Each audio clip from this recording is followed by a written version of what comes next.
Here? Okay, okay. Hang on, come here. Come here, honey.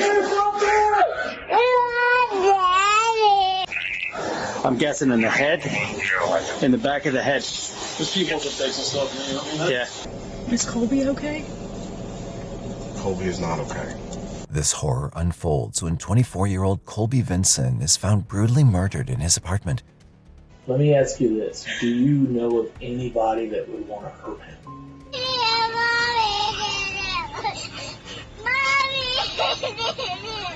Mommy did it?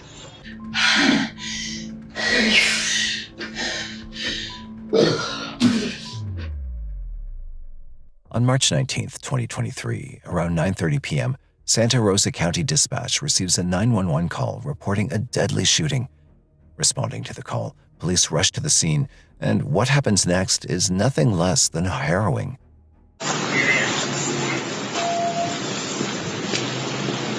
Santa Rosa, the caller advised 7734. I got a subject down over here. He's in front of 406. Hey, who's in here? Is there anyone in here? Okay, okay. It's okay. It's okay. Come here. Come here. Come here. Come here. I got him. Come here, baby. Come here. Come here, honey. Hang on. Come here. Come here, honey. Come here, honey. Santa Rosa, we're going to need victim information and DCFC.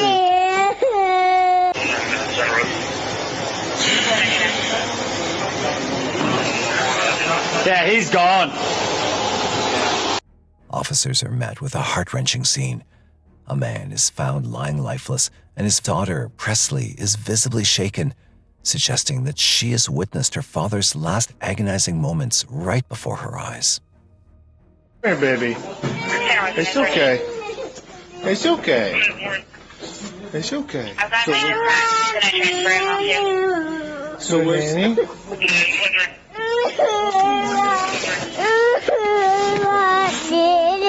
Okay, come here. Hey, hey, where's mommy work at? Is she at work? No. Where at? Mommy's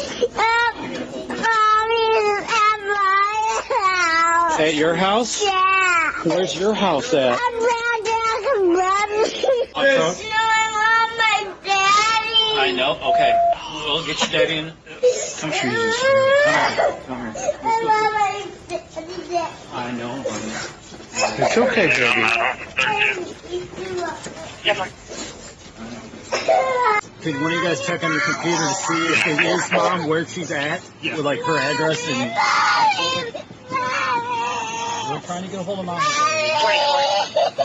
While the officer tries to comfort the distressed child, paramedics attempt to assess the severity of the victim's injuries.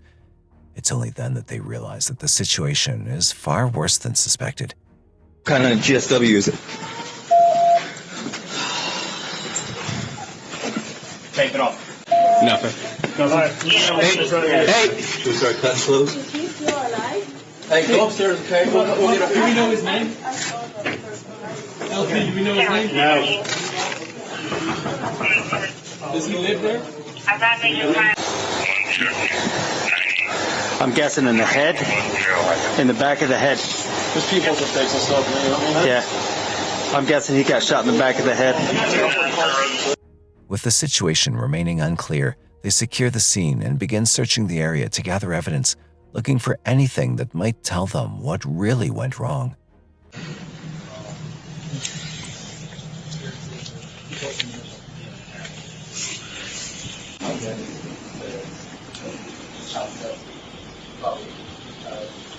I can't tell what it is. Something shiny right there. The silver thing? Yeah. It doesn't. Nah, that's a piece of little plastic. Yeah, I kept seeing silver shit in here too. Did you get his ID from him?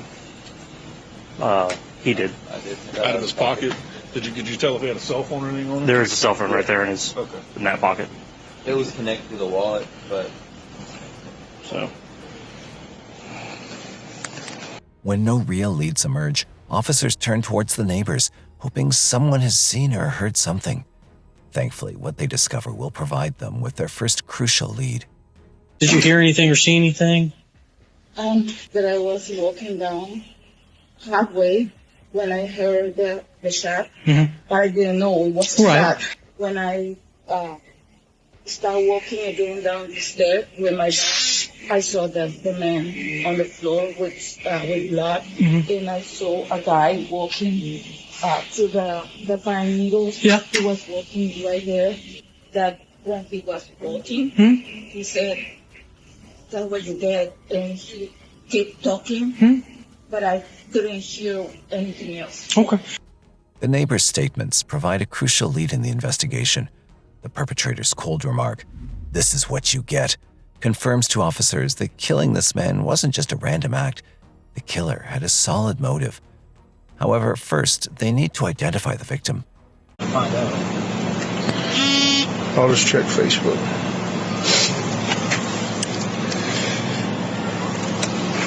Has anybody got a good look at his face yet? Good luck. Yeah.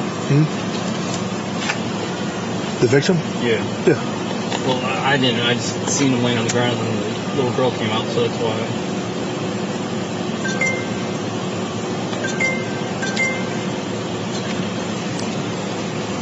Colby Vincent. That's a, That look like the victim? yeah, shorter hair. With the tattoos? It turns out the victim is 24-year-old Colby Vincent, and with his identity confirmed, the officers hope they'll also be able to identify his daughter's mother. I just was trying to recognize it because obviously he's blue. But we're trying to figure out a child in common. I think this is Rachiel's mom. She's probably at work or something right now. This little girl keeps screaming for me. Looks like one of his timeline. Maybe he posted something on there. Pull that first one back up, and I'll go see a doll. Because I looked at him enough to say there's nothing I can do, and then.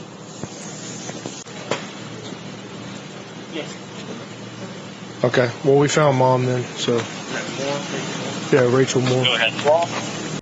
The mother's confirmed to be Rachiel Moore. But while officers try to contact her, little Presley is still grappling with the horrors she witnessed. What she says next, no one sees coming.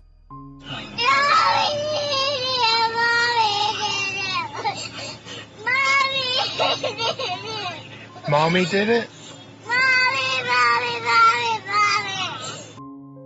Just then, officers are approached by an unexpected visitor, one who will soon become central to the investigation.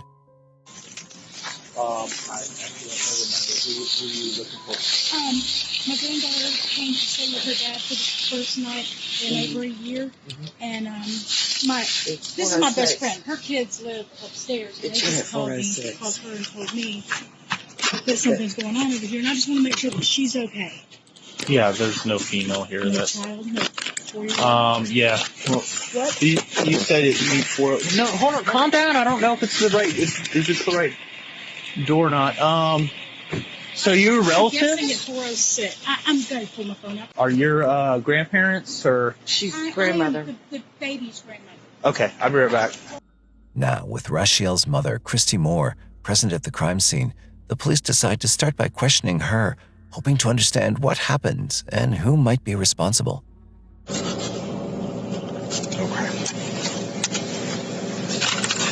All right, this is Colby over here, so I'm sorry, you're Preston's mom? Presley, I'm sorry. No, I'm not That's Presley's mom. or- I'm or- Rachel's mom. I'm Presley's grandmother. Presley's grandmother. Okay.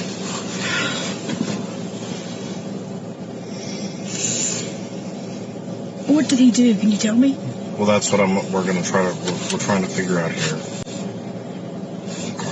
Is Colby okay? Colby is not okay. Colby is deceased. What? So that's why this is imperative that we try to figure out as much information about what's been going on with him lately. It's our experience that these don't happen at random. I need to call her mom. We're working on that. My kid. We're working on all that right now. All that is being taken care of. All that is being taken care of right now, okay?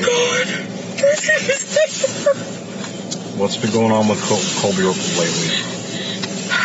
What has he been involved with? Who's he been talking to? Anything we know? This is the first time he saw her in a freaking year. Oh my God. Colby is a great person. Don't let me get me wrong. Colby, I loved him just like he was one of my children. He is, oh my God. Christy struggles to grasp the grim reality of Colby's death, her grief unfolding under the officer's watchful gaze.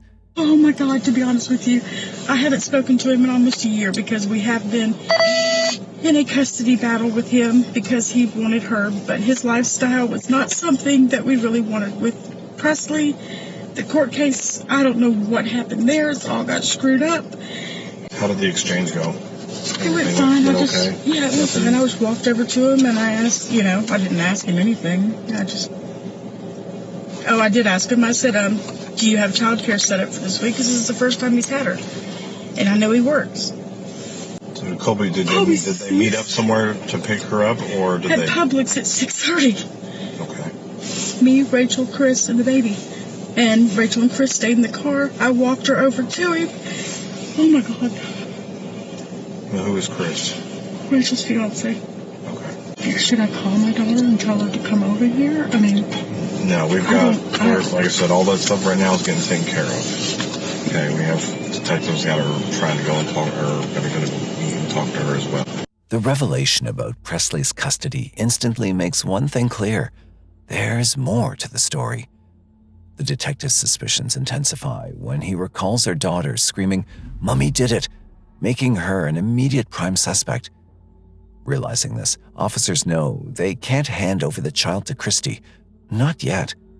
Desperate to find out more about the absolute mess behind their custody drama, the officers decide to visit Rachiel and confront her with the news face to face. Okay. So your daughter is fine. I cannot tell you a whole lot due to it being an active criminal investigation, but Colby has passed away. Where's Presley? She's safe. She's perfectly safe. She's perfectly safe. Nothing has happened to her. But Colby has passed away. I can't tell you that. Was she with her? Did she see it? I don't know all the details. There's a lot of moving parts to this case. We've got several detectives. We've got a lot of people on the scene right now. My job was to come over here and speak to you. Let me ask you this. Do you know of anybody that would want to hurt him? I pushed him out of my life as far as possible. Sure. I don't know. Like any mother, Rachiel's first concern is her child. Officers instantly realize this and give her some time to process the news before they bring her in for questioning. However, what she reveals next changes everything they thought they knew about the case. How long were you and Colby together before you separated? Probably 4.5, 5 years maybe. But my child was about 14 months old when we separated. She's 4 now, and we haven't had much contact since then. Did you guys live in Santa Rosa? Yeah. The whole time? Yes. Okay.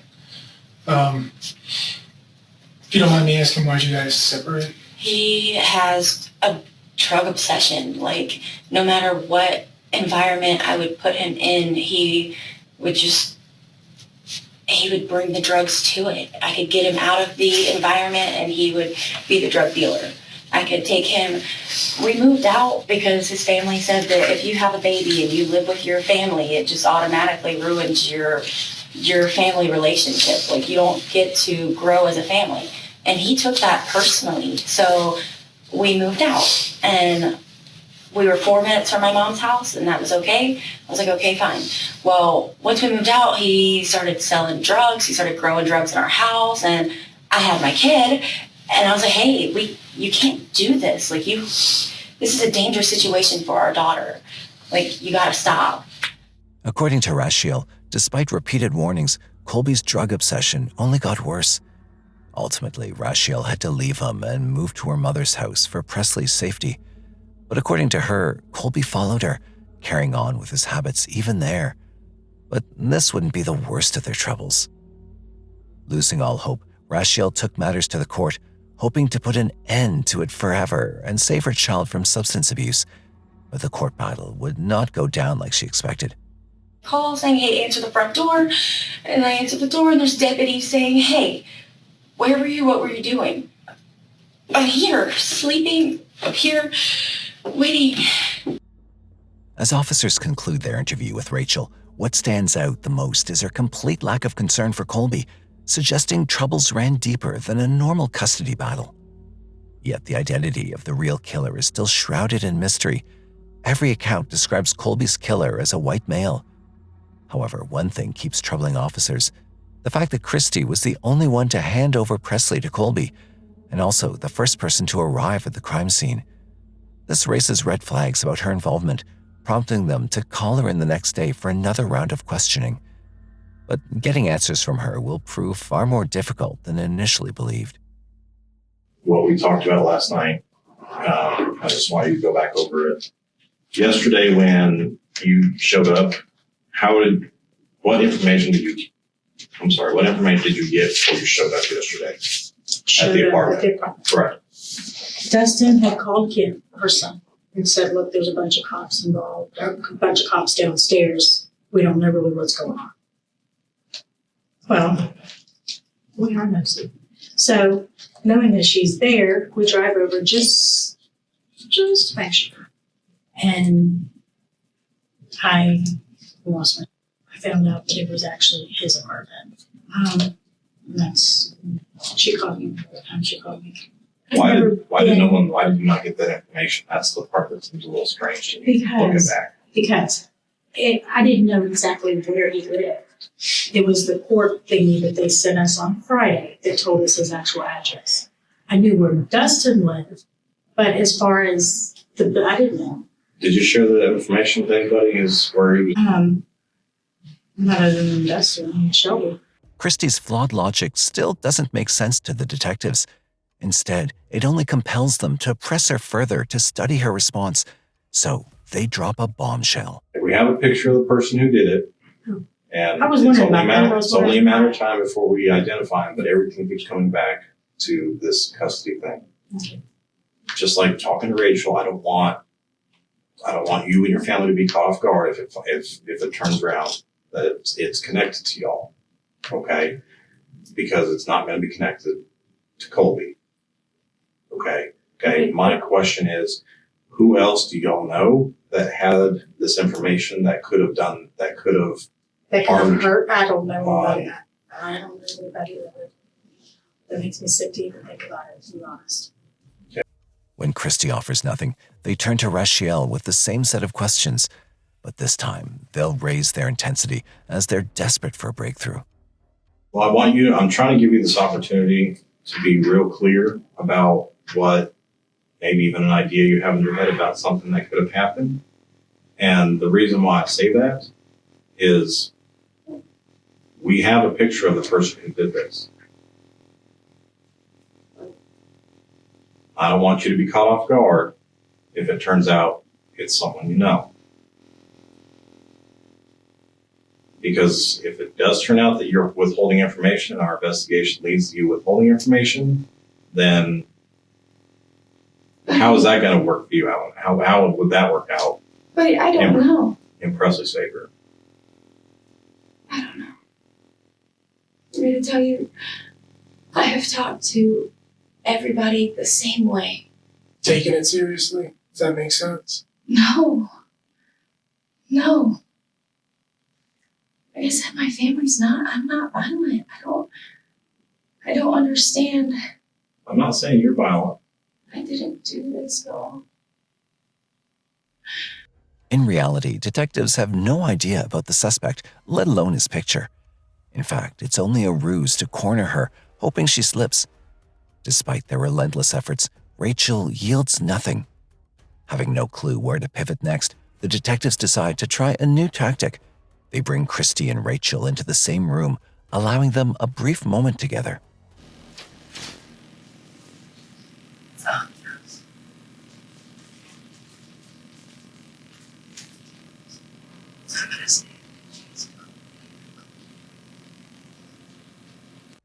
All of a sudden, Rachiel begins pointing the cops towards a new name, her ex-stepfather, Jason Curtis, aka Booger, who's been separated from her family for 13 years, unaware that naming him won't end the interrogation, but fuel it further.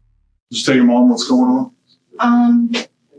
No, I figured I could tell us all at the same time. Okay. This is something I need to sit down and Yes. throw up. Yeah, you might called Booger on Monday and told him about the court date with Jason Curtis. And I was panicking then. And he told me not to worry about it. It wouldn't be something you gotta worry about. Thank you. And I messaged him, told him everything that was going on.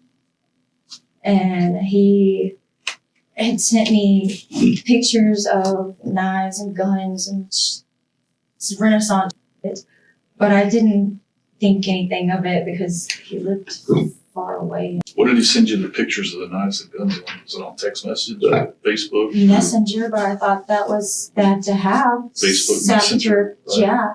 After I deleted that immediately as soon as everything hit the fan. I was like, oh wow, this is probably bad. This probably looks awful. After revealing the pictures of weapons she'd recovered from Jason, Rachiel continues her story, leading investigators toward a chilling new possibility. Yeah. I called him again on yesterday. Not yesterday. I don't know. Do you think he would actually come down here and shoot him? I don't know. But he did tell me not to worry about it, and then he called last night and said that I don't have to worry about it and everything's fine. And then you left and then they came, so maybe. Who left and then you came? She left and then the detectives came, so maybe. However, the cops know they can't trust this family anymore, so they continue with their intense grilling, probing every detail of the incident to ensure no loophole goes unnoticed. Did he come by your house? No, come by my house. That's why I was like, I didn't think that would actually happen. And when he called, I didn't think that was actually a thing. Oh. As the interrogation drags on, Rachiel grows visibly restless and panicked and is about to provide a revelation that exposes the depth of her inner torment.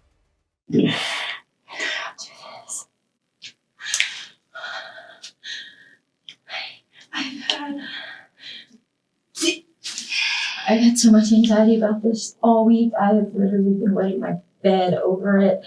I did not, and then this to happen. However, nothing diverts the detectives' attention. Reaching their limit, they finally decide to make it clear just how crucial it is for Rachiel to reveal the truth, driving her into an even greater state of panic. I want to make sure you understand when we do a forensic download of your phone, it's not going to capture just what we see when we get on our phone.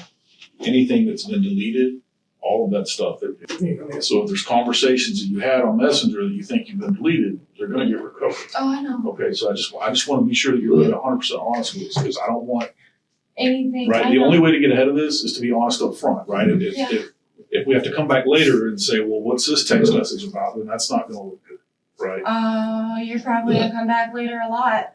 I didn't think he would. I told him I would pay for his gas. I think this looks awful for me. Did you actually? No, I didn't. When I tell you, I didn't know. I didn't know. When I got the call, I didn't know. This looks so bad for me, y'all. Even as Rachiel tries to explain herself, her story only leaves the detectives more confused. If she never told Jason about Colby's location or identity, how could he have known who to kill? This contradiction creates a glaring loophole that heightens the detective's suspicion further.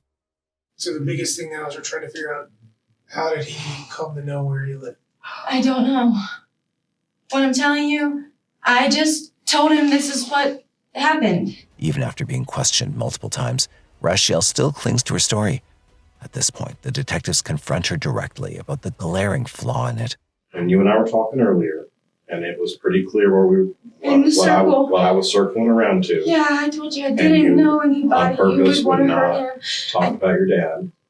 Buddy, I didn't know he would want to hurt him.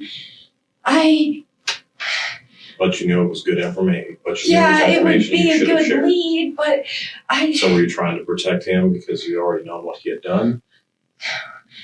No, I wasn't trying to protect anybody other. But you didn't give me his name on reason, so it was because you were trying to protect him.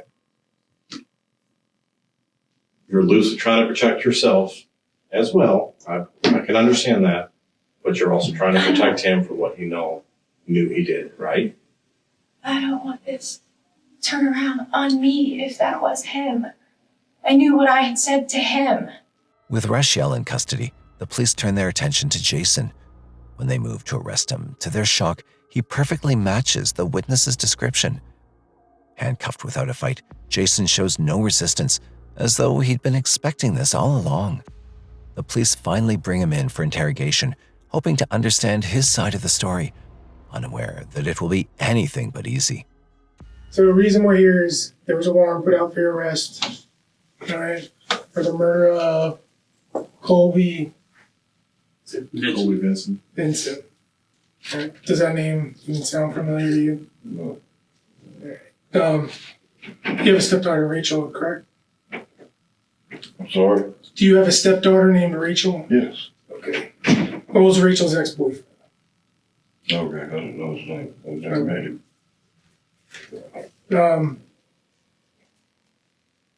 All right, so this incident, obviously, I mean, you've been given some details, happened on Sunday, this past Sunday.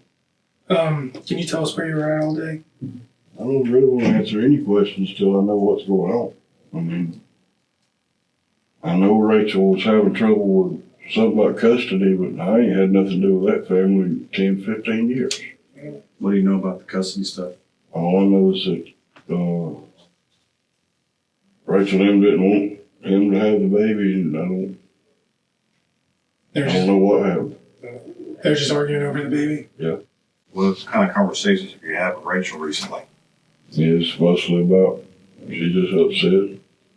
Real upset? Yeah, very upset. She said she had pictures of. What kind of information did Rachel share with you? All she said was the court ruled in his favor, and they wouldn't even look at the pictures of where the baby had been abused and burnt. And she said that he was selling drugs out of that apartment. So Rachel is positive that the system and the government failed her, right? Her time of need. Yeah. So she calls her stepdad, who makes her feel comfortable who reached out to take care of her, right? Yeah. Do all I can. Yeah. So what did you do to help take care of her? Nothing. I told her to pay attention to her mother, or to do what her mom said. As the questioning progresses, the cops try to get Jason to realize that he can't keep dodging them forever. To pile on the pressure, they keep bringing up Rachiel's name, hoping the constant reminder will finally push Jason into breaking his silence and making a full confession.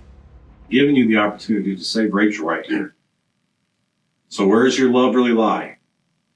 My love lies to Rachel. So I'm not going to cop something I didn't do. So tell me the truth. I'm not going to go to jail the rest of my life for something I did not do. But you're going to let Rachel do it. If That's she's how much you love guilty, her. there's nothing I can do about it. So it's an accident that we're sitting in front of you. No, it's not. Okay, so tell me why it's not an accident that you're in that chair right there in handcuffs. Because you believe I shot somebody? Well, since I didn't, you can't prove it. So. Despite their relentless efforts, the cops get no confession from Jason. But the case takes a turn when they search his home, uncovering the chilling extent of Rachiel and her family's meticulous planning to murder Colby simply because she didn't want to hand Presley's custody to him due to his drug obsession. The evidence shows that Rachiel had sent $150 to Jason, a silver revolver matching the murder weapon is found in the house, and a note with Colby's description is discovered in his car. Findings enough to charge him without a shadow of a doubt. On April 24, 2025, Rachiel is found guilty of first-degree murder and evidence tampering, and she receives a life sentence without parole. Jason faces the same charges and is given the same sentence, while Christy's charged as an accessory to the murder, bringing the case to a conclusive close.